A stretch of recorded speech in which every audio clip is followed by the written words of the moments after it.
Well, hello. I'm delighted to be here talking about soil, water, and crop yields, along with Angie Reek Hintz, who's our North Central Iowa Extension agronomist, Gentry Sorensen, who's our Northwest Iowa Extension agronomist as well. I'm Lee Burris. So I'm a professor at Iowa State. I teach a bunch of courses associated with soils, agronomy, everything like that. And beyond that, I also deal with CSR2, the Soil Productivity Index used a lot across the state. And just so you know, CSR2 and soil, water, and crop yields all tie together.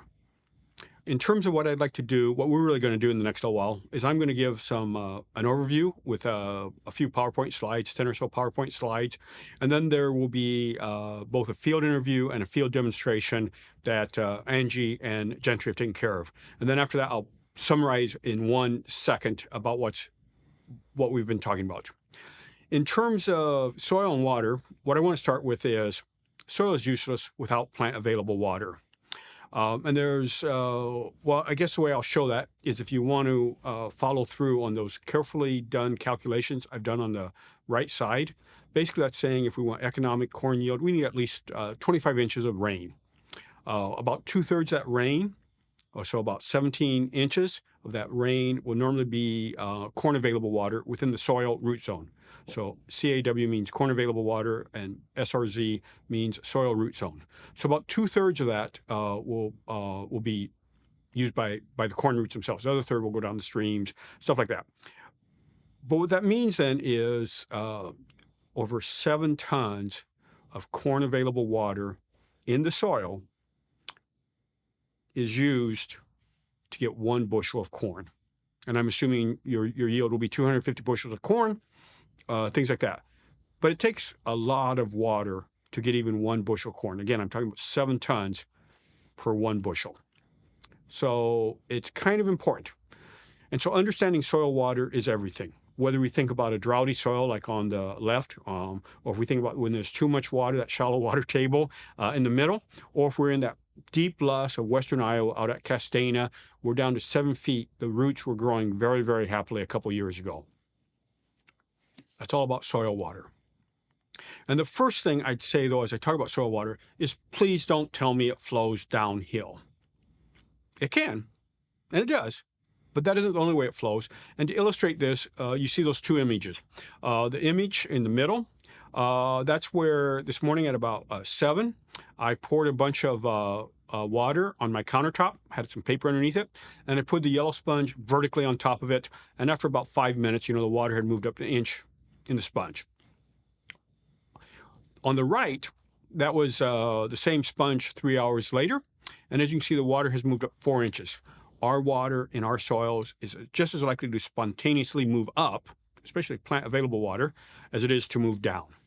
By the way, the sponge on the right photo was completely saturated. I'd left it setting on my countertop next to where I'd made it wet, and the water was being sucked out of the paper actually into that other sponge too.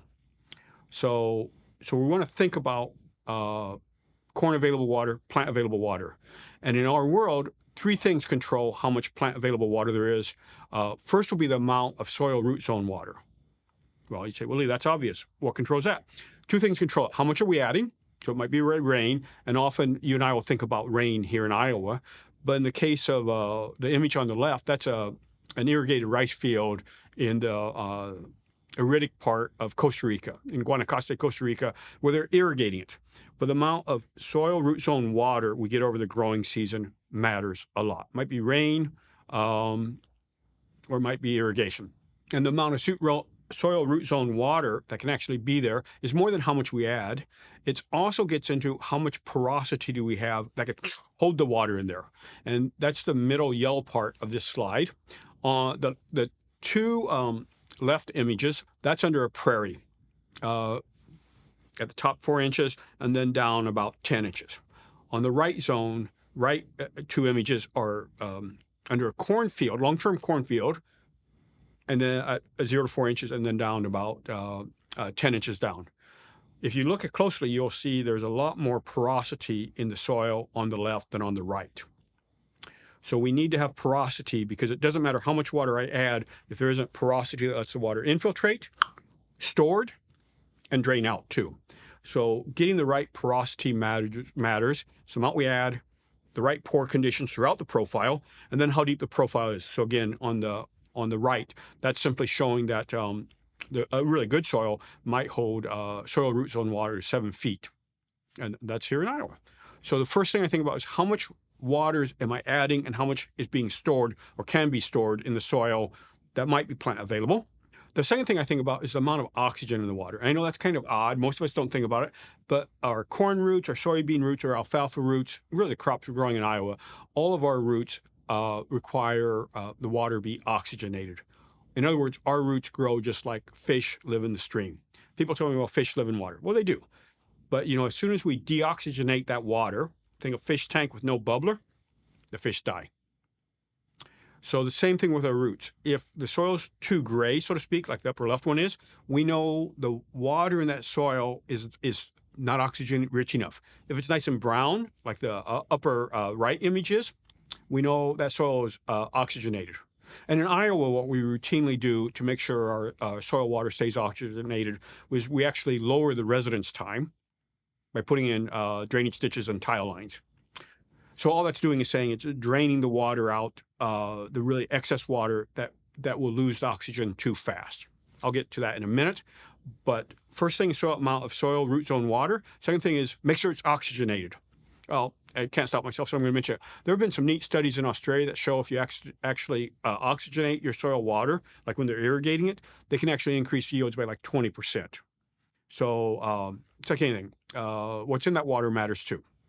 And then the third thing I want to point out that matters a lot is the energy status of water. And I know that's really a strange way to think about it, but what I want to point out is water moves through the soil from areas of high energy to low energy. It just spontaneously moves. And so when the water moved up my sponge, it was going from high energy water here to low energy water. And that actually has to do with adhesion, the way the water is sticking to the sponge. Well, let me come back to the field then. So this carefully drawn graph you see in front of you, on the left axis is percent pore volume filled with water. On the right axis is the energy status, which you could think of as tension of water, or you could think of it as at the vacuum stage of water, negative pressure, however you want, but I'll get to that. So with the percent pore volume filled with water, if it's 100% of the pore volume filled with water, which is the very top part of the image on the left end, that means our soil is saturated. That means there's so much water in my sponge or my soil, so to speak, that the water is just freely draining through, just draining out, draining out, draining out. We've all seen that. So our tile lines are running. That's going to continue until we get to what's known as field capacity.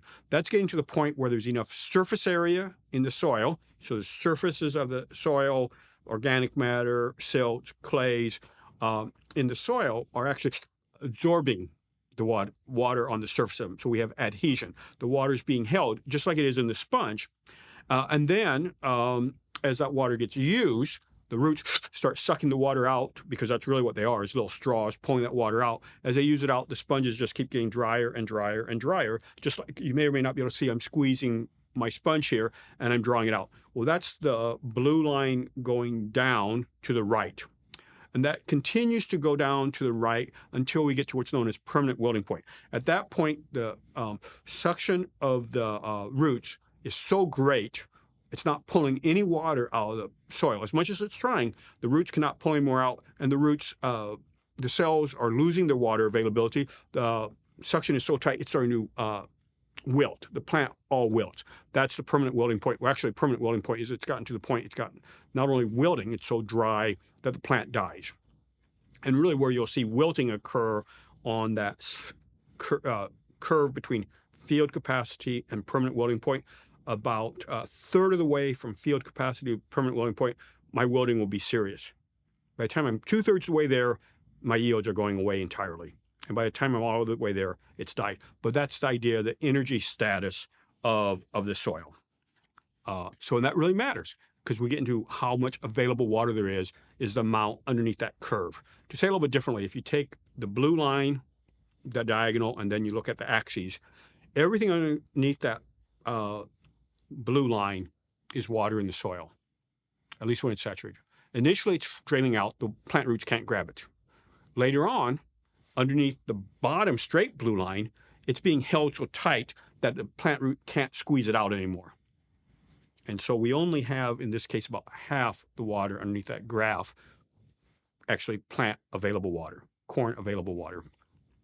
So these are all really interesting things. But the bottom line is, rather than belabor this point, I want to talk about we care about the energy status of the water.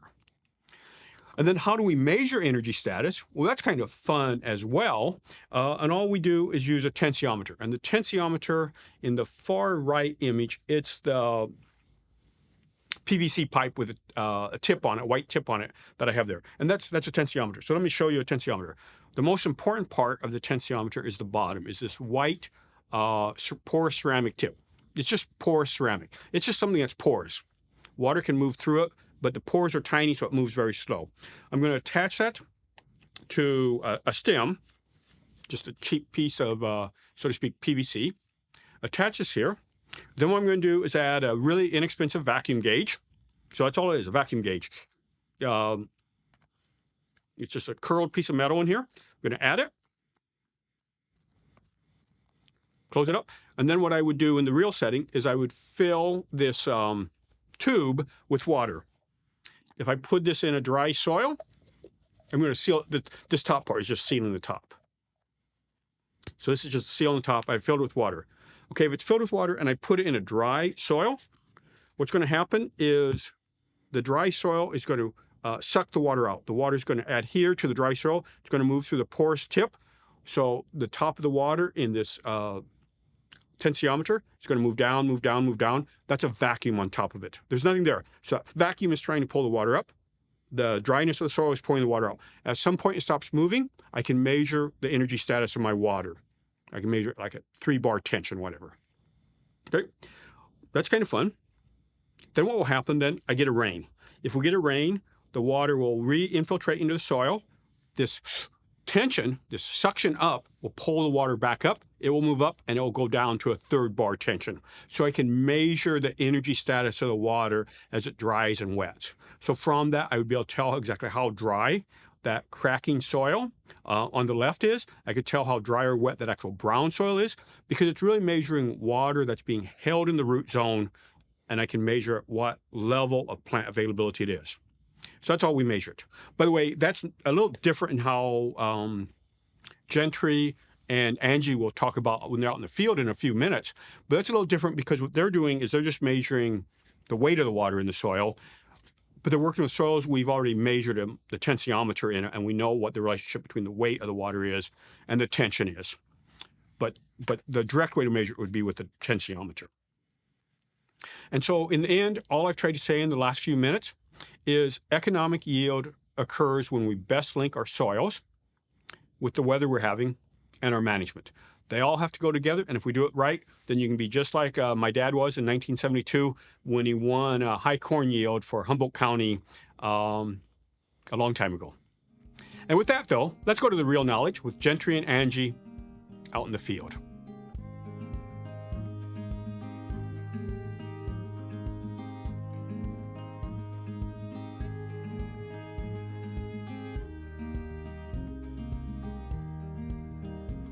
Hello everybody, I'm Angie Reekintz, Extension Field Agronomist in North Central Iowa. Hi, I'm Gentry Sorensen. I'm an Extension Field Agronomist. I cover 9 counties in northwest Iowa to north central Iowa. And today we're at the Northern Research Farm at Kanawha, and we are going to talk about the history and the reason why Iowa State University still pulls deep core soil samples to evaluate soil moisture. Gentry, can you give us a historical perspective on these subsoil moisture samples that Iowa State takes? When did they start? Where are they located? Yeah. And why do we do them? And how are they done? Yeah, so they're predominantly located across northwest Iowa. In the 1950s and 60s, this program kind of started. So subsoil moisture was really a concern back in the 1950s. After a prolonged drought. So they started taking subsoil moisture samples across northwest Iowa. And one of the locations that they sampled was here at the Northern Research Farm in Kanawha. They found that this location had adequate subsoil moisture 50% of the time. But as they moved further west, that subsoil moisture value was more of a concern, particularly west of Highway 71. So a lot of the subsoil moisture samples that are taken today are in that Highway 71 corridor and further west. So we have locations that I cover are in Pocahontas County, Buena Vista County, Emmett, Dickinson counties, as well as the Northern Research Farm at this location. We've been taking these subsoil moistures since the 1950s on and off. Some of these locations are a little newer than others, and some are much older, much more historic locations. What they do is we go out to the same location every year in the spring and fall, and we take these subsoil moisture samples. They're GPS located, so we go back to these same locations every year. I take 2 reps within this 40 by 40 area. So it's 40 foot wide by 40 foot long. So I take 2 reps, one on one side and one on the other side.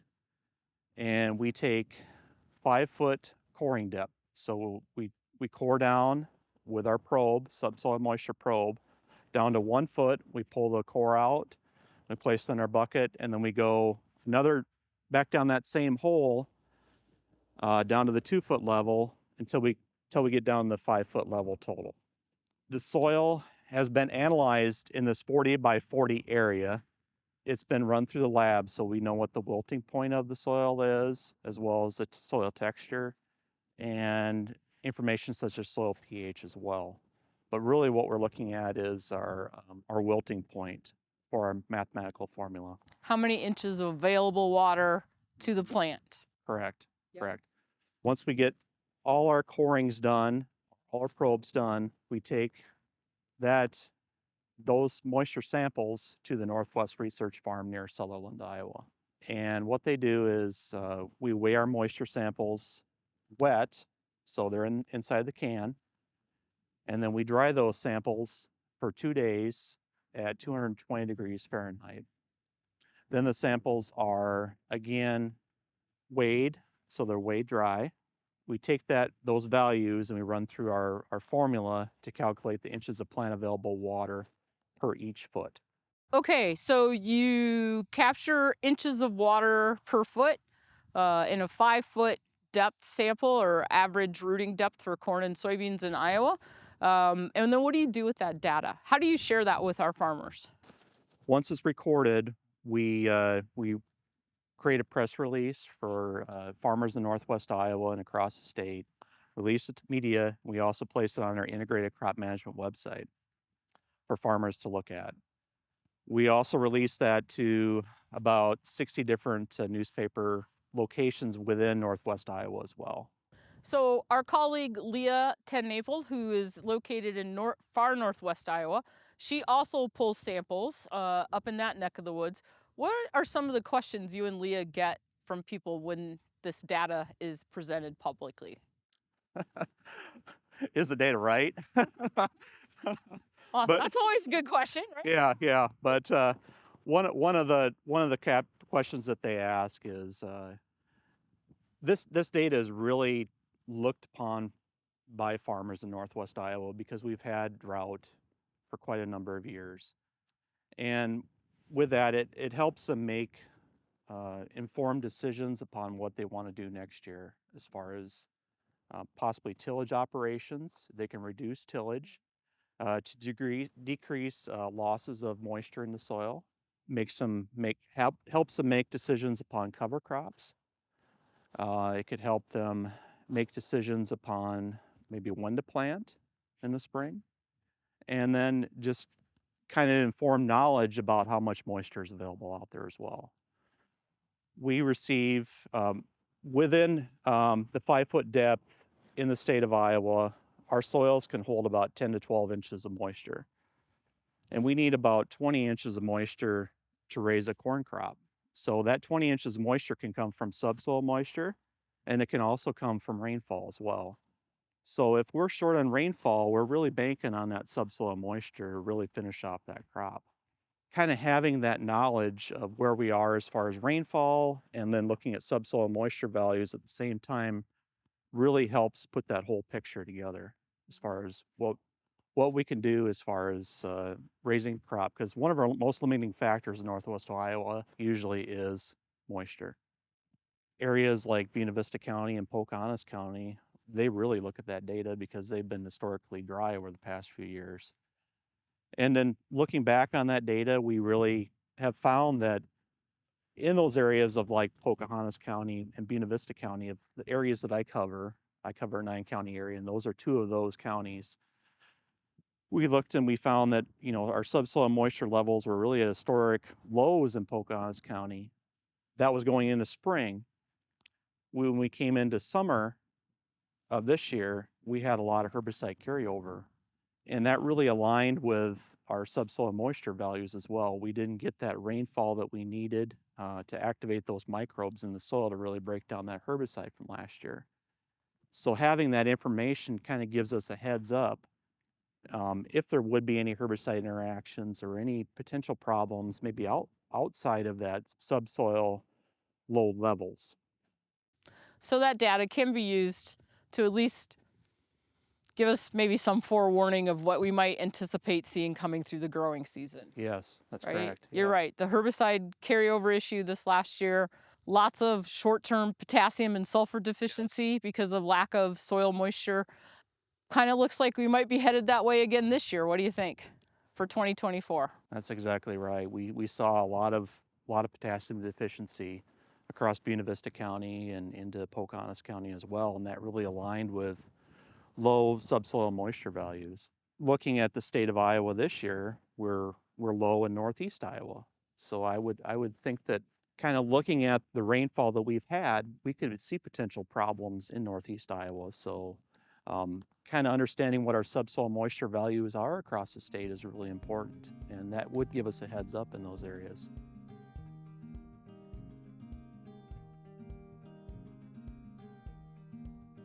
Okay, so this is the JMC Backsaver probe.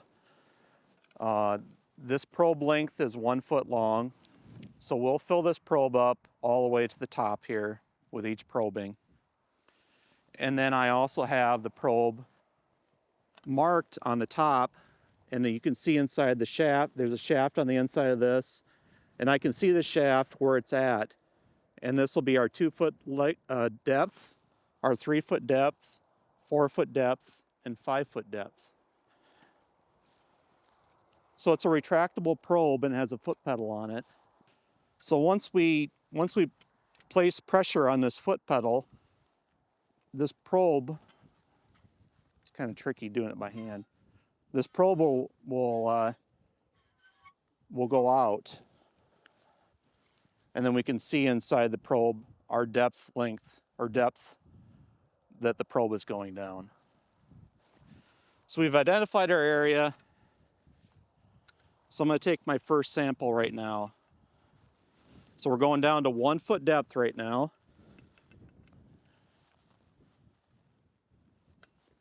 So I've gone down all the way flush with the soil level. So we pull that soil out, and then we place it in our bucket. Careful not to spill any.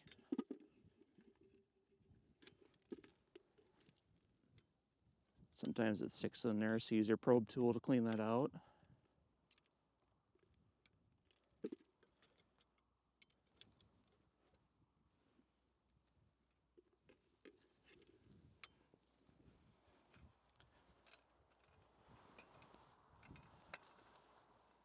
So every can, there would be 3 probes done. So we do our second one now.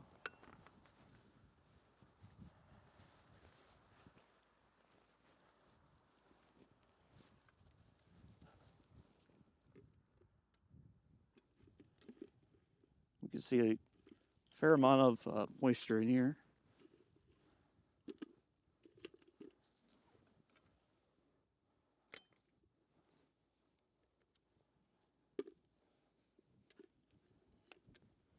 And if it's a windy day, I'll put a cover on it too to kind of keep that wind off that sample.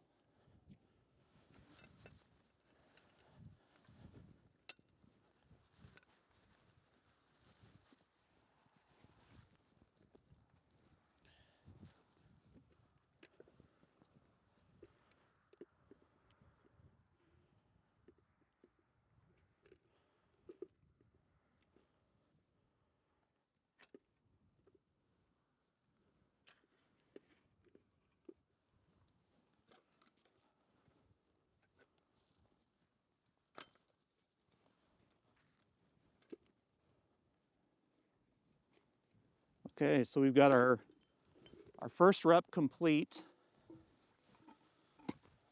for the 1 foot depth. So place that sample inside of our sampling can. Sometimes if you take some of the bigger chunks, just kind of place them in there. Makes it just a little bit easier to pour.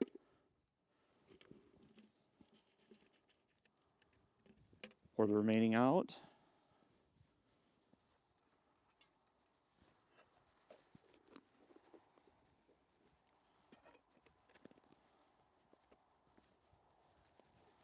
We place it back in our box and we grab our second can for our second depth sample. So we'll go down to the 2 foot depth at this point. So push our soil probe back into that same hole. You can see it went down without any resistance. So at this point we'll increase our depth. And you can see the top of that shaft right there. We just step it down. And right about there is 2 foot depth. So it's got a ratchet on it. So as you pull it up, you push it down, and that foot pedal will grab at the bottom on that shaft, and then you're able to pull that sample back up.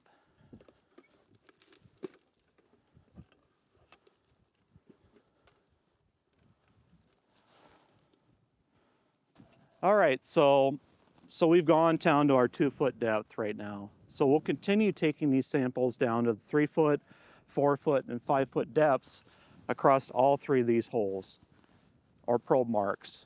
Once we're complete with that, we'll go over to our second rep and then continue that same process. But with that, we have a different set of cans that we'll use for the 1 foot, 2 foot, 3 foot, 4 foot, and 5 foot depths at this location over here.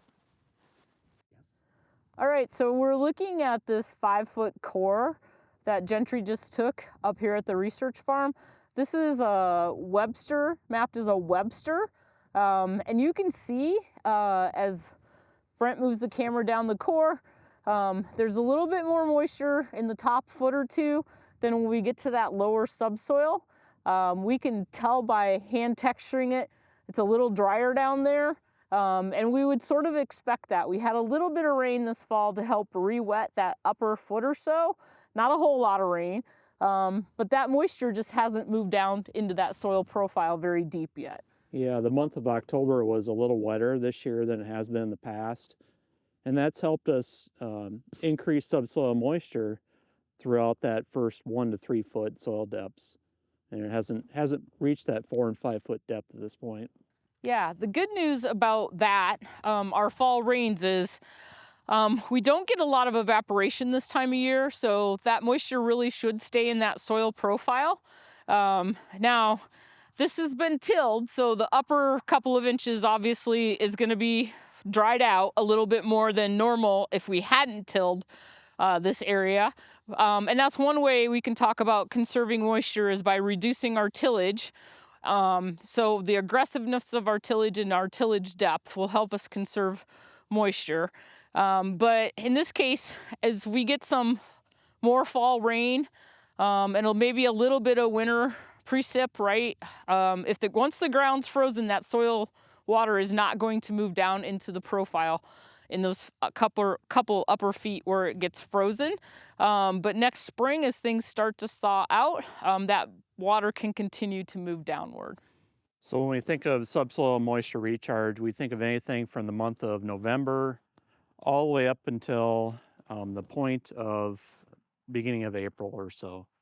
But as Angie described it, we are concerned about runoff, and if that moisture is running off the soil, such as melted snowfall, if we get that runoff, we're not getting that into that subsoil moisture area. So it's always good to kind of compare our subsoil moisture readings from the fall to the spring to know how much has infiltrated the soil profile.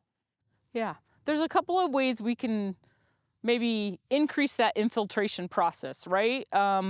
Number one, reduce our tillage. When we do tillage, the upper layer, we tend to create a lot of fines, and those fines really kind of plug up that internal pore space. So we get water that tends to sit on top of the soil and not infiltrate. We can think about cover crops that can help us infiltrate water from a couple of perspectives. One is that rooting in those cover crops will help create root channels that will help infiltrate water. But another thing that cover crop does is it really reduces rainfall drop impacts, right? So we're not dislodging particles and potentially moving those particles with a lot of rain in erosion, so sheet or rill erosion. And then we can also think, I mean, we're in north central Iowa, right? We know the wind blows, it's blowing today. When we dry out that soil in the fall, much like December of 2022, we had an open winter up until Christmas or so. We didn't have any snow on the ground. We had some really windy days, and we moved a lot of soil off the field with wind erosion. So that cover crop can help protect that soil surface. Our crop residue can help protect that soil surface. But there are lots of things we can do, not only to protect that soil surface, but help increase infiltration as well.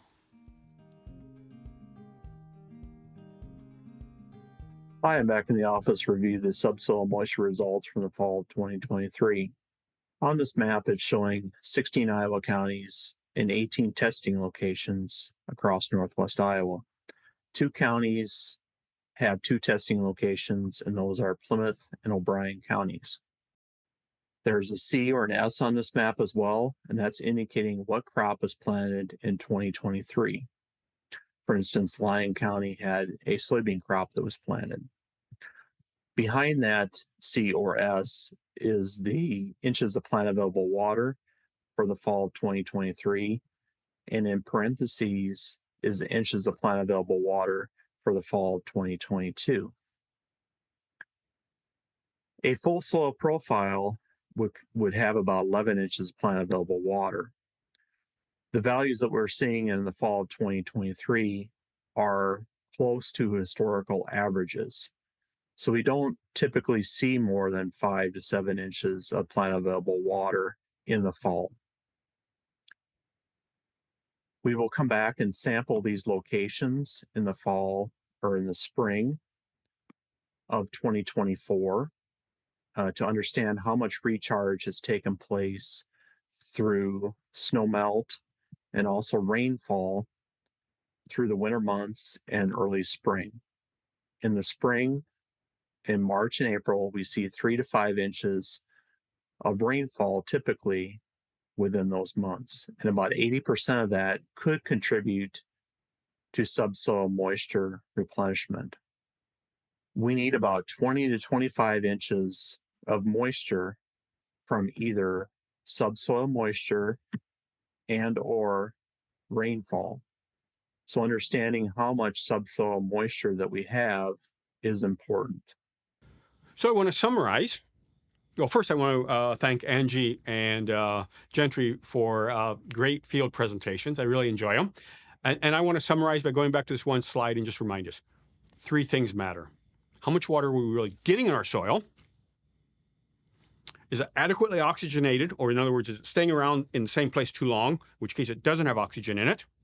And the last thing is, what's the actual energy status? And the energy status is determined by a tensiometer. And if you want to know how to improve your soil, that's for another discussion. Thank you all very much.